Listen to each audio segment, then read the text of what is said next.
नमस्कार साथियों, आप लोग कैसे हो? मैं आशा करती हूँ कि आप लोग बहुत अच्छे होंगे। तो मित्रों, अगर आप बीपीएससी टीआरई 3.0 या एस्टेट या संस्कृत की किसी भी परीक्षा की तैयारी कर रहे हैं तो आपके लिए क्लास बहुत ही महत्वपूर्ण है, क्योंकि अब मंजिल आपकी दूर नहीं है और इसमें वे प्रश्न हैं जो हर बार आपकी परीक्षा में पूछे जाते हैं। तो फ्रेंड्स, इससे पहले की क्लास मैंने करा दी है, अगर आप लोगों ने नहीं देखी है तो डिस्क्रिप्शन में लिंक होगी, वहाँ से आप लोग वॉच कर सकते हैं। तो इसमें पहला प्रश्न है और वो आपको बताना है और आपके कितने प्रश्न सही हैं, किस जिले से आप वीडियो को देख रहे हैं, प्लीज़ कमेंट में अपना प्यार अवश्य लिखें। तो ये प्रश्न वो हैं जो आपकी परीक्षा में यानी कि बीपीएससी टीआरई 3.0 या एस्टेट की तैयारी कर रहे हैं तो ये उसमें आ चुके हैं, है ना। क्योंकि आपको पता है कि व्याकरण कभी बदलती नहीं है और प्रश्नों की प्रकृति बदल सकती है, लेकिन संस्कृत में जैसे आपके रूप हैं, है ना, आपके उच्चारण हैं और आपके जो कादंबरी है, सुकनाशोपदेश है, यानी कि जो चीज़ें हैं, समास है, वो तो भैया आते ही आते हैं ना। तो प्रश्नों की प्रकृति बदल सकती है लेकिन व्याकरण नहीं बदल सकती, इसलिए सभी परीक्षाओं के लिए बहुत ही महत्वपूर्ण है। तो आप लोग इस वीडियो को ध्यान से देखेंगे और प्रश्नों के आंसर देंगे। पहला प्रश्न है, कौस्तुभ मणि को कौन धारण करता है? प्रश्न को अच्छे से पढ़िए ढंग से परीक्षा में जब बैठें, तो क्योंकि जब हम प्रश्न को अच्छे से पढ़ेंगे तभी हम आंसर सही दे पाएंगे और जल्दबाजी में प्रश्न हमारे गलत हो जाते हैं। प्रश्नों को पढ़ते हैं और कहीं ना कहीं जल्दबाजी में आंसर को गलत टिक कर देते हैं। तो कौस्तुभ मणि को कौन धारण करता है? तो भैया मारो मोहर लगाओ ठप्पा, आंसर बी होगा पक्का, क्योंकि विष्णु जी जो है वही कौस्तुभ मणि को धारण करते हैं। पहला है, पितृतुल्य शब्द में कौन सा समास है? तो पितृ के समान, पिताजी के समान, है ना। तो आपको पता ही है विभक्तियों का प्रयोग होता है तत्पुरुष समास में, ज़्यादा समय गंवाने की आवश्यकता ही नहीं है, बी ऑप्शन सही है। अगला है, नीति शतकम के अनुसार धन की कितनी दशाएं होती हैं? तो नीति शतकम आपने पढ़ी होगी, भर्तृहरि की रचना है। कितनी दशाएं होती हैं? तो 3 होती हैं। कितनी होती हैं भैया? 3 होती है ना। अगला है, वरम विरोधो अपि समम महात्मा भी, यह उक्ति किस ग्रंथ में तथा किसने कही है? वरम विरोधो अपि सम महात्मा भी, यह जो उक्ति है किस ग्रंथ से ली गई है, किसने कही है? तो ये आपकी किरातार्जुनीयम में है और वनेचर ने कही है। किसमें? किरातार्जुनीयम में, बी ऑप्शन सही है। किरातार्जुनीयम किसकी रचना है? प्लीज़ कमेंट में बताएं, है ना, किरातार्जुनीयम। नेक्स्ट क्वेश्चन है, निम्नलिखित शब्दों में सही क्या है? तो ये प्रश्न आपको पता है कि प्रत्येक परीक्षा में संस्कृत की आ ही जाता है, इसे आप नोट कर लेना अच्छे से क्योंकि गलती कर देते हैं। तो इसमें शुद्ध पूछा है सही, तो आपका सी ऑप्शन सही है, अंतर्राष्ट्रीय। क्या है? अंतर्राष्ट्रीय। अगला है, ग्रीष्म ऋतु यानी ग्रीष्म जमा ऋतु से संधि होने पर क्या शब्द बनता है?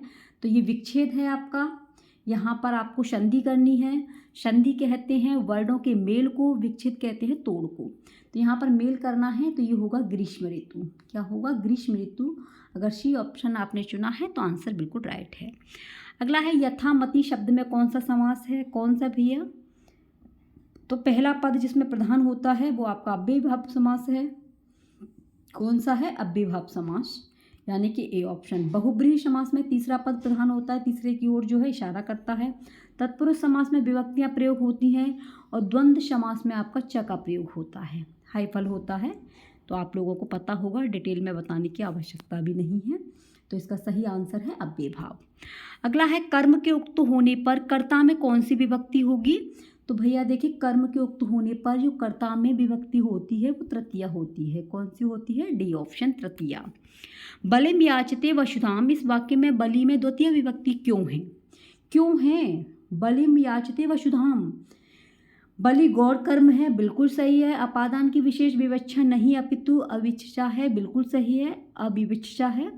अक्तितम च सूत्र से कर्म संज्ञा होती है, बिल्कुल बढ़िया है। उपर्युक्त सभी कारणों से, ये तीनों ही कारण इसके अंदर आ जाते हैं, इसलिए डी ऑप्शन राइट है।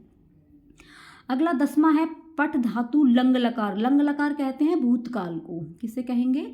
भूतकाल को कहेंगे। तो जो भी गलतियां आपकी हो गई हैं 1-2 नंबर से जो परीक्षा रह गई है उसे अब मत करना, यानी कि वर्तमान में और भविष्य में आपकी परीक्षा होने ही वाली है तो वो गलती नहीं करनी है। तो पट धातु लंग लकार मतलब भूतकाल के मध्यम पुरुष एक वचन का क्या रूप होगा? मध्यम पुरुष एक वचन का तो होगा अपठः। और ये इसकी मैंने ट्रिक भी बता दी है तो आप लोग आसानी से याद कर सकते हैं। तो ये आ जहाँ भी आए वो आपका भूतकाल का होता है, तो ये है आपका अपठः, सी ऑप्शन। 11वां है निम्नलिखित में शुद्ध शब्द क्या नहीं है? तो शुद्ध शब्द नहीं है, देखो मंजे है, आपका अधिमंजम है, मंचस्य ऊपरी है लेकिन मंचे अधि नहीं है, इसलिए इसका सी ऑप्शन राइट है। ये आपका प्रैक्टिस सेट सेकंड है, ठीक है। अगला क्वेश्चन है आपका 12वां है भागीरथी उत्तर रामचरितम में किसकी पूजा करने के बहाने सीता को लाती है? तो उत्तर रामचरितम किसकी है भैया? भभूति की है। तो इसमें पूजा करने के बहाने सीता को लाती हैं तो ब्रह्मा की है ना, ब्रह्मा, सी ऑप्शन। अगर मित्रों इसमें कोई भी त्रुटि आपको नज़र आती है तो प्लीज़ आप लोग कमेंट में अवश्य बताना, क्योंकि गलतियां हो ही जाती हैं तो आप लोग ज़रूर कमेंट के माध्यम से बताएं। अगला क्वेश्चन है निम्नलिखित वाक्यों में शुद्ध क्या है? शुद्ध बताना है तो रामेण भार्या त्यज्यते, है ना, रामेण भार्या त्यज्यते, ए ऑप्शन। शिवराज विजय के प्रथम विराम में कितने निश्वास हैं? तो प्रथम विराम में देखो विराम की संख्या है 3, ठीक है। यहाँ निश्वास पूछे हैं तो निश्वास की संख्या है 4, तो कुल मिलाकर के 12 हैं, है ना। तो इसलिए इसमें अगर विराम पूछते हैं तो अब इसमें प्रथम विराम में विराम आपके 3 हैं, ठीक है, और निश्वास कितने हैं? प्रथम विराम में आपके 4 निश्वास हैं और शिवराज विजय में जो पूरे आपके विराम हैं वो आपके कितने हैं? यानी कि प्रथम विराम में निश्वास हैं आपके कितने? यानी कि 4 निश्वास हैं, ठीक है, 3 विराम हैं। तो इसमें जो है तीनों विरामों में आपके कुल मिलाकर के 12 निश्वास हैं, है ना। तो ये याद रखना, प्रथम विराम में विरामों की संख्या 3 है, निश्वास यानी कि 4 हैं और कुल मिलाकर के निश्वास आपके 12 हैं। इसका सही आंसर 4 है, बी ऑप्शन। मेघदूतम में प्रयुक्त छंद के प्रत्येक चरण में कितने अक्षर होते हैं? तो पहले आपको पता होना चाहिए मेघदूतम किसने लिखा है? कालिदास ने लिखा है, ठीक है। और इसमें मंदाक्रांता छंद का प्रयोग किया गया है और इसमें जो है कितने अक्षर होते हैं? तो इसमें भैया 17 अक्षर हैं। कितने हैं? 17 अक्षर हैं, डी ऑप्शन सही है। अगला क्वेश्चन है क्रिया से कौन उक्त होते हैं? तो देखिए क्रिया से उक्त जो है कर्ता भी होते हैं, कर्म भी होते हैं, भाव भी होते हैं, इसलिए डी ऑप्शन राइट है ये सभी। अगला है 17वां, सुकनास के उपदेश के पश्चात प्रसन्न हृदय वाला राजा कहाँ गया था? तो ये तो आपको पता ही होगा, राज दरबार में तो नहीं जाएंगे, है ना, उद्यान में भी नहीं जाएंगे और वन में भी नहीं जाएंगे, तो कहाँ जाएंगे? अपने भवन में ही जाएंगे ना। जब सुकनास ने उपदेश दिए तो इसके बाद में जो प्रसन्न हृदय वाला राजा था, सुकनास कौन थे? एक मंत्री थे, किसके थे? ये तारापीड़ के मंत्री थे, है ना। और तारापीड़ के जो पुत्र थे वो थे चंद्रापीड़। कौन थे? चंद्रापीड़ इनके पुत्र थे। तो सुकनास ने जो उपदेश दिए थे वो चंद्रापीड़ को दिए थे और इससे खुश होकर के जो तारापीड़ थे वो अपने भवन को गए थे। तो ये उपदेश के पश्चात हृदय वाला राजा कहाँ गया था? तो अपने भवन में। सुकनास एक मंत्री हैं, किसके हैं? तारापीड़ के, ठीक है। और तारापीड़ के जो पुत्र हैं उनका नाम है चंद्रापीड़। अगला है गद्य काव्य की बाणभट्ट की कृतियों की संख्या कितनी है? तो बाणभट्ट की कादंबरी है ही, आपको पता ही है, 2 हैं इनकी, बी ऑप्शन। सुखी शब्द का तृतीया एक वचन में क्या रूप होगा? तृतीया में सुख्या, क्या होगा? सुख्या, ए ऑप्शन। बाणभट्ट के गद्य की रीति क्या है? तो बाणभट्ट के गद्य की रीति है पांचाली। क्या है भैया? Panchali, C option. अगला है नायक कितने प्रकार के होते हैं? तो नायक आपके 4 होते हैं। कितने होते हैं नायक? 4 होते हैं। चारों के नाम कमेंट में लिखिए, पता होगा, ठीक है। नायक कितने हैं? 4 हैं।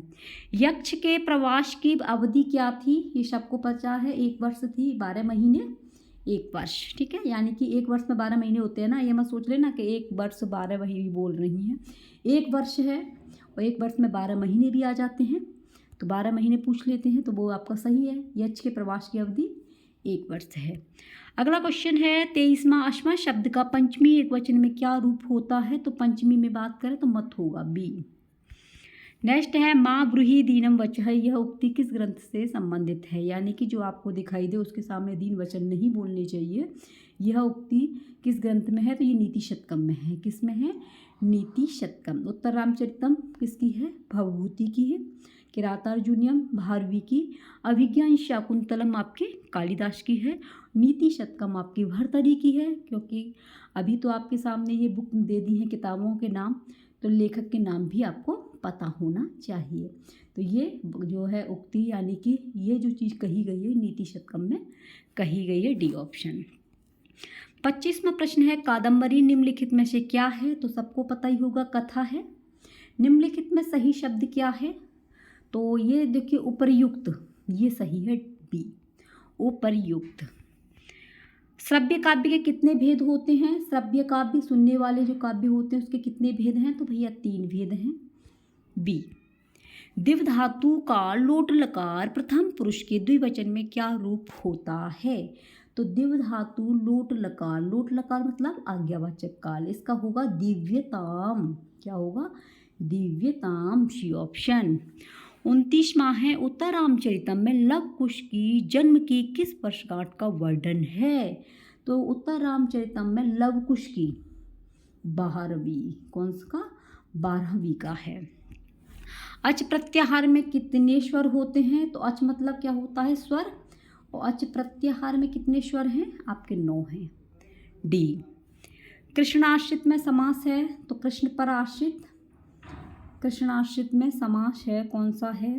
तो ये आपका तत्पुरुष समास है, क्योंकि तत्पुरुष समास में ही विभक्तियों का प्रयोग किया जाता है, तो ये आपको पता है। अव्ययभाव समास में आपका प्रथम पद प्रधान होता है, द्वंद्व समास में च होता है। बहुब्रीय समास जो तीसरे के लिए वो मतलब इशारा करता है, तीसरे के लिए बताता है, जैसे कि आपके शंकर हुए, कृष्ण भगवान हुए, या भगवान जी के नाम ही इसी के अंदर आते हैं, इसमें तीसरे व्यक्ति के बारे में बताई जाती है। तो इसका सही प्रश्न है आपका बी, तत्पुरुष। 32वां है, बाणस्तु पंचानन। यह उक्ति किसकी है? बाणस्तु पंचानन, तो ये है आपकी श्री चंद्रदेव की। ठीक है, बाणस्तु पंचानन, पंच से समझ लेना चंद्र, है ना, पंच चंद्रदेव, ये आपका सही है, डी ऑप्शन। 33वां है, किरातार्जुनीयम का प्रधान रस क्या है? तो किरातार्जुनीयम, ठीक है, किरातार्जुनीयम वीर रस है। क्या है? वीर रस, सी ऑप्शन। कादम्बरी के प्रथम मंगलाचरण में किसकी वंदना की गई है? तो कादम्बरी बाणभट्ट की रचना है, इसमें त्रिगुणमय परब्रह्म की बात कही गई है, त्रिगुणमय परब्रह्म की बात कही गई है, डी ऑप्शन सही है। 35वां है, जिस कारण या प्रयोजन से कोई कार्य किया जाता है उसमें क्या विभक्ति होती है? तो प्रयोजन वाली जहाँ भी बात होती है भैया तृतीया विभक्ति आती है, ए ऑप्शन। नेक्स्ट है 36वां, नीति शतकम में राजनीति को कितने स्वरूपों को धारण करने वाली कहा गया है? तो राजनीति को कितने स्वरूपों को धारण करने वाली कहा है? 10। आपने नीति शतकम भर्तरी की पढ़ी होगी तो उसमें पता होगा राजनीति के 10 बताए हैं, सी ऑप्शन सही है। अभिज्ञान शाकुंतलम के चतुर्थ अंक में श्लोकों की संख्या बताइए। अभिज्ञान शाकुंतलम किसने लिखा है? कालिदास ने। इसमें चतुर्थ अंक के श्लोकों की संख्या पूछी है तो 22 है। कितनी है भैया? 22 है, सी ऑप्शन। 38वां है, प्रसिद्ध टीकाकार मल्लिनाथ के अनुसार मेघदूत में कितने पद्य हैं? सबको पता होगा, जो पूछा है मल्लिनाथ के अनुसार। मेघदूत कालिदास की रचना है, 121 है इसमें, मेघदूत में मल्लिनाथ के अनुसार 121 है ना, कितने हैं? 121, सी ऑप्शन। हल प्रत्याहार में कितने वर्ड होते हैं? तो हल मतलब होता है व्यंजन और अच मतलब होता है स्वर। तो हल प्रत्याहार का पूछा है, तो इसमें देखो 33 मत मारना, क्योंकि ये प्रत्याहार पूछ रहा है, ये ध्यान रखना कि प्रश्न पूछ क्या रहा है, जल्दबाजी में गलती कर देते हैं। ये हल प्रत्याहार पूछ रहा है, इसलिए इसमें 34 लगाना है, बी ऑप्शन आपका बिल्कुल सही है। अगला क्वेश्चन है आपका 40वां प्रश्न है, गुरु जमा आदेश में संधि होने पर बनता है, सबको पता होगा, गुरु और आदेश को मिलाने पर गुरुवादेश बनेगा, गुरुवादेश, सी ऑप्शन। नेक्स्ट है, पुल्लिंग सर्व शब्द का प्रथमा विभक्ति बहुवचन में क्या रूप होता है? तो पुल्लिंग लिंग 3 है, स्त्रीलिंग, पुल्लिंग, नपुंसकलिंग। इसमें पूछा है कि प्रथमा विभक्ति बहुवचन का क्या रूप होगा? तो वो होगा आपका सर्वे, यानी कि बी सही है। अगला है विपदि धैर्य था बुधम क्षमा, यह उक्ति किस ग्रंथ से ली गई है। विपत्ति के समय पर धैर्य धारण करना चाहिए और धैर्य से ही क्षमा मिलती है, क्षमा मिलनी चाहिए। तो विपत्ति आ जाए, दुख आ जाए भैया, तो वहाँ पर धैर्य धारण करो, तभी क्षमा मिल सकती है। ये नहीं कि दुख आने पर उल्टा सीधा किसी से बोल दो। तो ये सारी बातें किस में कही गई हैं, नीति शतकम में। नीति शतकम किसकी है, भर्तृहरि की। किरातार्जुनीयम भारवी की है। उत्तर रामचरितम आपकी भवभूति की है। और अभिज्ञान शाकुंतलम एक नाटक है जो कालिदास जी का है। 43वां चुर धातु के संबंध में क्या सही कथन है, तो सही पूछा है, चुर धातु से स्वार्थ में ऋच होता है, बी ऑप्शन। रूपक के कितने भेद हैं, सबको पता होगा, रूपक के आपके 10 भेद हैं। कितने भैया, 10, सी ऑप्शन। सत्यनिष्ठ शब्द में कौन सा समास है, सत्यनिष्ठ, तो ये है बहुब्रीहि। कौन सा है, बहुब्रीहि, सी ऑप्शन। 46वां है निम्नलिखित में शुद्ध वाक्य क्या है, तो शुद्ध वाक्य बताना है, हरिः वैकुंठम उपवसति, हरिः वैकुंठम अनुवसति, हरि वैकुंठे वसति प्रयुक्त शपि। तो ये भी सही है, ये भी सही है, ये भी सही है, तो डी सही है। मारो मोहर लगाओ ठप्पा, आंसर डी पक्का। 47वां है उत्तर रामचरितम में अदृश्य रूप में सीता किसके साथ पंचवटी जाती है। अदृश्य रूप में यानी दिखाई न दे, तो कहाँ जाती हैं, तमसा के पास में। कहाँ पे, तमसा जाती हैं शी। अगला है भाववाच्य के लिए निम्नलिखित में क्या सही नहीं है, तो वाच्य कितने होते हैं, 3, है ना, कर्त कर्म भाव। इसमें से पूछ रहा है क्या सही नहीं है, तो वो आपको बताना है कि इसमें से कौन सा सही नहीं है। भाववाच्य या कर्ता तृतीयांत या क्रिया केवल प्रथम पुरुष एकवचन में प्रयुक्त होती है, तो इसमें से कौन सा सही नहीं है, तो ये है आपका भाववाच्य तभी जब क्रिया अकर्मक हो। ये वाला हमसे नहीं पूछा है ना, तो नहीं के लिए नहीं देना है। अगला है 49 गद्य काव्य के कितने भेद होते हैं, तो गद्य काव्य के 2 भेद होते हैं, ए ऑप्शन। नेक्स्ट है और इस क्लास का लास्ट प्रश्न है, किरातार्जुनीयम की कथा महाभारत के किस पर्व से संबंधित है, तो किरातार्जुनीयम, ठीक है, किरातार्जुनीयम भारवी की रचना है और ये महाभारत के वन पर्व से संबंधित है। किससे है, वन पर्व से संबंधित है और आदि पर्व से अभिज्ञान शाकुंतलम है। तो ये चीज़ें आपको पता होना चाहिए। इसका सही आंसर है सी ऑप्शन, ठीक है। तो ये क्लास आपको कैसी लगी ज़रूर आप लोग कमेंट में बताना। और मित्रों अगर कोई त्रुटि रह जाती है तो क्षम्यताम, है ना, क्षमा करना मित्रों। तो आप लोग चैनल को सब्सक्राइब कर लेना, जितना हो वीडियो को शेयर करना और ऐसी तैयारी कीजिए कि अब की बार आपका सिलेक्शन हो जाए। मिलते हैं नेक्स्ट वीडियो में, आप अपना ख्याल रखना, टेक केयर, बाय बाय, नमः संस्कृताय।